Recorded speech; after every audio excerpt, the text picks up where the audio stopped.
Why does it feel easier to lash out in anger than to hold on to hope? And we're going to dive into this video about the power of hate and why it can feel powerful, but also why hope and kindness, even though it is harder, are better for your mental health. We all know that there's been changes and surprises recently, and it's important to look at those things and understand where they're coming from and the influence that hate, hope, and kindness can have. So let's talk about first the appeal of hate and anger. Hate gives us a sense of power when we feel powerless. Like, for example, like after a breakup, it's tempting to hate your ex and blame them for everything because it's better than admitting the pain and sadness that you're going through. But hate and anger also add to this sense of tribalism and belonging. And that's really important because anger creates this shared identity against a common enemy. And that can really narrow our perspective and disallow us from being able to assess various viewpoints. And the more intensive the anger, the more provincial, right, and narrow our view becomes. I'm sure you've had situations where like you're in a workplace or you're at school or something and you have a conflict, and it's easier to vent with colleagues, right, who agree with you than to seek common ground with those who may not. And that's super important. Remember, we gravitate towards those that we have a shared bond with our anger that will amp up our anger. And that's really tricky because we get an almost instant gratification with our anger. Anger provokes a quick, temporary release. And after that release, we get a short term reward of peace, calm. We've gotten it out. And this could be that you lash out at somebody, right? Like you're on the phone for customer service and they accidentally charged you for something, or you're at a store and they rang you twice for something, right? And you lash out at them over that error and you feel a surge of satisfaction after you act out. But I wonder how many of you, and you can leave a comment about this, how many of you, after you lash out, you have that sense of guilt, sadness, regret for doing it. And that's really common. And also, when we talk about that provincial, that narrowing view, it adds to this negativity bias. And that negativity bias, again, what happens is our brain focuses more on the negative experiences. And the reason why it does that is it's a survival mechanism. Is that even though there are no saber-toothed tigers anymore, we narrow our focus so that we can be prepared for the enemy that's coming, for the evil that's coming. And what happens is we lose that focus, and a lot of times we lose the ability to rationalize, take a step back, and assess the variabilities in the situation. And that's really, really important. It's kind of like you receive 10 compliments, right? And one criticism. You ever had that? 10 compliments, one criticism, but your mind focuses on the criticism. You amp up the one criticism you got.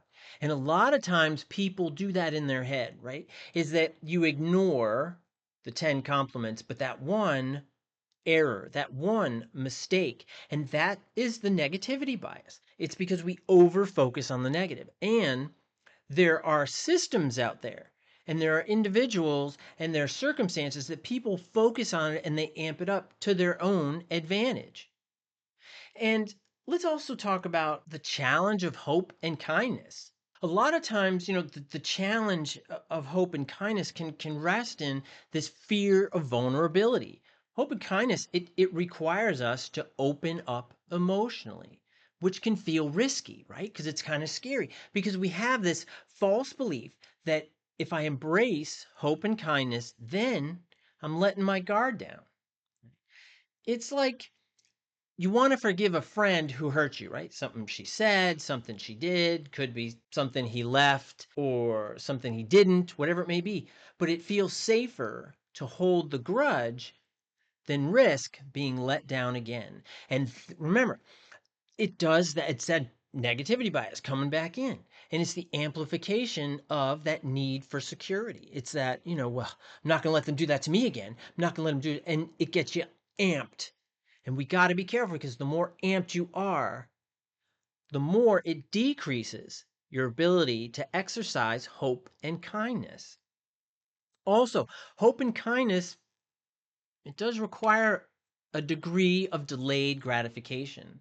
Positivity requires patience, unlike the instant relief of anger.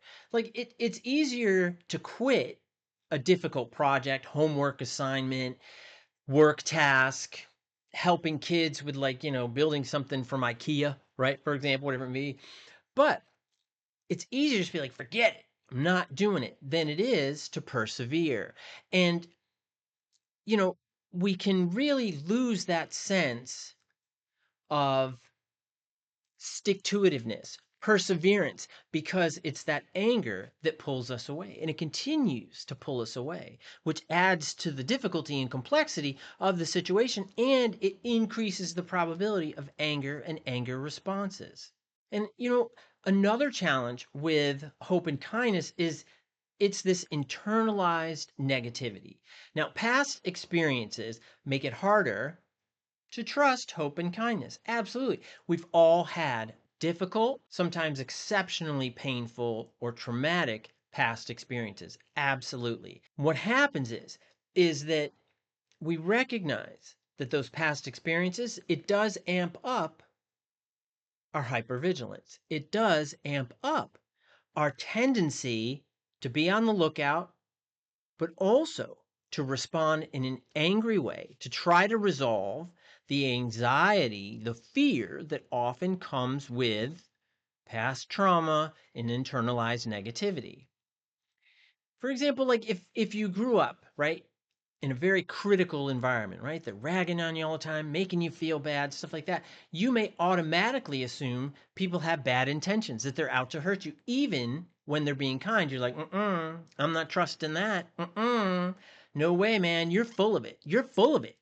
And what that does is it limits you from embracing others and pulling them in to your social circle, bringing positive people closer. And we also have to kind of look at the mental health benefits of hope and kindness. Just as intensive anger and negativity take away from our ability to perceive ourselves, to perceive others, to really get the most out of our lives and the experiences we have, the mental health benefits of hope and kindness, this has been found in the research for 50, 60 years. It's out there. It's not just me telling you, it's out there. And it's like reduced stress. Kindness lowers cortisol, right? Which is a stress hormone and it enhances your well being. For example, a simple act of buying coffee for a coworker or paying it forward not only makes their day a little brighter, it's nice, right? But it also boosts your mood. And we see this. There's a lot of research to show that doing simple acts of kindness actually improves your sense of value, your sense of hope, and how you feel and see your life. It also contributes to stronger relationships. Hope and kindness leads to deeper, more meaningful connections. Anger increases the probability of relationship destruction. Stronger relationships come out of that hope and kindness. And instead of arguing with your partner about who's right, which is a huge waste of time, right? And blaming and all that other stuff, by choosing kindness and listening, you build a stronger bond with the person you have chosen to have a relationship with. And that is critical. We all want stronger relationships. We all want more open and confident kind relationships. We all want to be treated with kindness. We all want to. If we have the choice to be treated in an angry, aggressive manner over a hopeful and kind one, I think all of us are going to choose hope and kindness. I believe that. And the last component that I want to bring up, part of the challenge here, is neuroplasticity. And this is practicing kindness and positivity. It actually rewires the brain for better mental health. A lot of research to support it. Google it, check it out, right? It's like practicing daily gratitude. Help shift your focus from what's going wrong, all the negative stuff, to what's going right, gradually making you more optimistic. Interestingly, optimism increases the probability of success.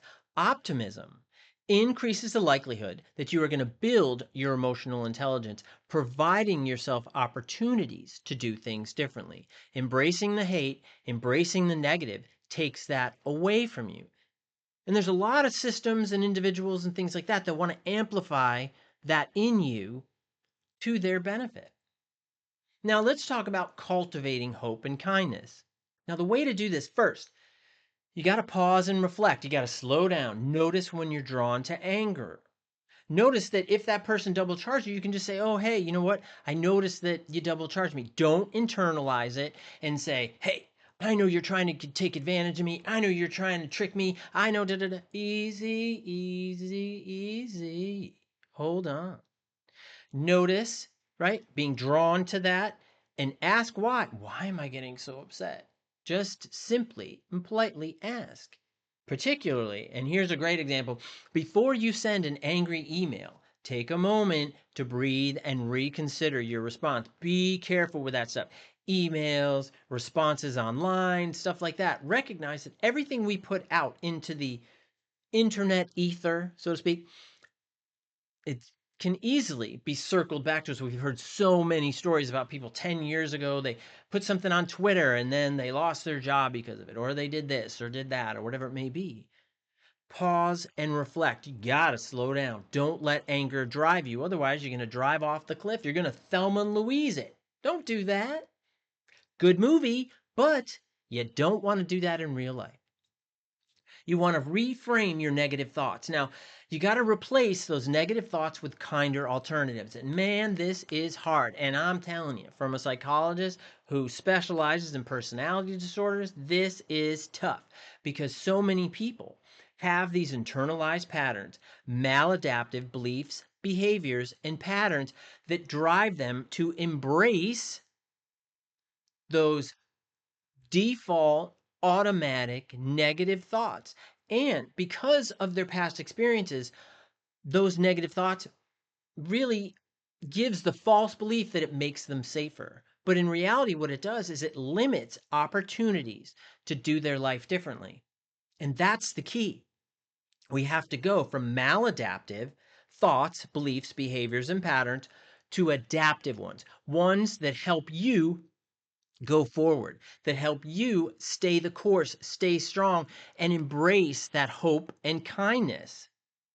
And in doing that, we gotta practice gratitude. Hey, everybody says that, oh, practice gratitude, la la la, and kindness to each other. Man, we have to, because if we don't, we are gonna just erode from the inside. Whatever happened to, kindness to your neighbor? Whatever happened giving people the benefit of the doubt of an error instead of assuming that they meant it? They meant to take us down. They meant to trick us. They meant to hurt us. Whoa, whoa, whoa. We are not so fragile that we cannot take a moment and assess the situation we're in and try to turn it positive. Because shifting your mindset with simple actions can help you change your life. It sounds cheesy and you hear it all the time, but it's not. And the reason why I hear it all the time is because it works, right? If you start your day by listing 3 things you're grateful for, and you might be like, no, I'm not doing that. I've heard that 1,000 times. I'm going to tell you to try it because it does work. Life is a matter of perspective. It's how we see it. And that doesn't mean don't split on me, right? And I'll put a link here to a splitting video. But I'm not saying, that if you think positively, nothing bad is going to happen. That's not what I'm saying. What I'm saying is life is about probabilities. That by thinking positive and opening your mind to the positivity aspect, it increases the likelihood that you will have more positive experiences. If you open your eyes to see it, you will live it. I'm telling you. I'm telling you. Small acts of kindness, even something like holding the door open for someone, letting someone in front of you. If you ever see me on the road, right, you'll notice I try to be as courteous as possible, right? But a big thank you wave guy, big thank you. Hey, hey, thanks for letting me in. Like if you let me in, hey man, thanks. Thank you waves are great. That's important. It's practicing gratitude. It's about being positive. People tell me all the time, how do you have such a positive attitude working with people with personality disorders? Because I believe that people can change those negative beliefs, behaviors, and patterns into positive ones. That they can go from maladaptive, destructive behaviors to adaptive and supportive ones. It's absolutely possible. Absolutely. Hate and anger, they might feel satisfying in the moment, but they harm your mental health over time. They absolutely do. I want you to choose hope and kindness, although harder. It will lead to a happier, more fulfilling life. And you do not lead by the things you say, you lead by the things you do. And if you internalize a sense of gratitude, hope, and kindness, you will teach that to your kids. You will show that to your friends. And you will, I'm telling you, increase the probability of positive outcome and more opportunities for you to take advantage of. And I want you to list things that you've done that have helped you overcome the anger and the hate. What have you done to do that? What have you done that has helped you embrace a more kind and hopeful perspective? And also leave comments about your embracement of hate, what that's been like for you, because I think it's important and people do read these comments. So I hope this was helpful, and I'll see you next time.